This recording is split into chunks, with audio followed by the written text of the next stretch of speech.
बिस्मिल्लाहिर्रहमानिर्रहीम अस्सलाम वालेकुम। आज जो मेरी वीडियो है ये है पेक्सी के हवाले से। पेक्सी जो है ये टेबलेट्स के फॉर्म में आती है और इसकी जो फार्मूलेशन है वो है फेरुक्सिकेम, इसकी फार्मूलेशन है। तो आज मैं इसकी कंप्लीट रिव्यू आप लोगों के साथ शेयर करने वाला कि इसके यूजेस, साइड इफेक्ट और कंप्लीट रिव्यू मैं आप लोगों के साथ शेयर करने वाला हूँ। वन पैक के अंदर 20 टेबलेट्स होती हैं और ये 20 mg की पोटेंसी में आती है और इसकी जो फार्मूलेशन है वो है पैरोक्सिकेम, इसकी फार्मूलेशन है और इसकी ब्रांड नाम जो है वो पेक्सी है।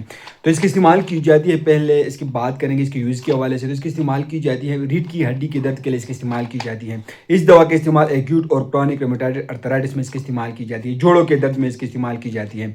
पट्टों की खराबी में इसकी इस्तेमाल की जाती है। पट्टों के दर्द में इसकी इस्तेमाल की जाती है और जोड़ों के दर्द में इसकी इस्तेमाल किया जाता है। जिस्म में दर्द हो उस कंडीशन में यूज़ होती है। हड्डियों में दर्द हो, कमर में दर्द हो, पट्टों में दर्द हो तो उस कंडीशन में इसकी इस्तेमाल किया जाता है। जिस्मानी दर्द में इसका इस्तेमाल किया जाता है। तो इसका इस्तेमाल घुटनों के दर्द में भी किया जाता है। मसल पेन हो, सर दर्द हो, दांत में दर्द हो तो ये एक किस्म के पेन किलर है, non steroid anti inflammatory medicine से।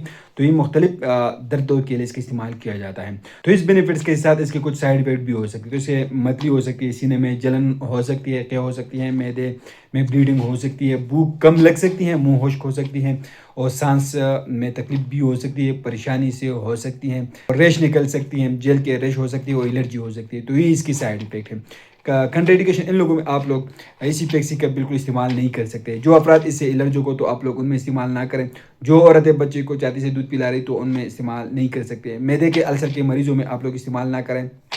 और जो अफराद स्प्रीन से या एंटी इंफ्लेमेटरी मेडिसिन से एलर्जिक हो तो आप लोग उनमें इस्तेमाल नहीं कर सकते। तो मकदार खुराक क्या होगी? तो डोजेस की ये है कि 10 मिलीग्राम की खुराक दिन में 2 मरतबा इस्तेमाल कराई जाती है। आमतौर पर 20 मिलीग्राम रोज़ाना से फ़ायदा हासिल हो जाता है। तो आप लोग दिन में सिर्फ एक टेबलेट का इस्तेमाल कर सकते हैं।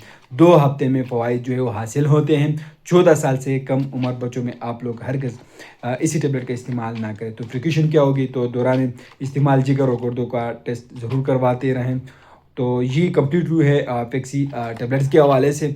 तो उम्मीद करता हूँ आप लोग की इन्फॉर्मेशन पसंद है। अगर आप लोग इसको इस्तेमाल करें तो पहले अपने डॉक्टर से ज़रूर मशवरा करें, डॉक्टर की हिदायत के मुताबिक इस्तेमाल करें। हम आप लोग सिर्फ मालूमाती वीडियो बना रहे, ये भी एक मालूमाती वीडियो है। तो वीडियो कैसे लगी हमें कमेंट करें, हमारे वीडियो को लाइक करें, चैनल को सब्सक्राइब कर दीजिए, हमारे फेसबुक पेज को लाइक करें, टिकटॉक अकाउंट को ज़रूर फॉलो करें। शुक्रिया।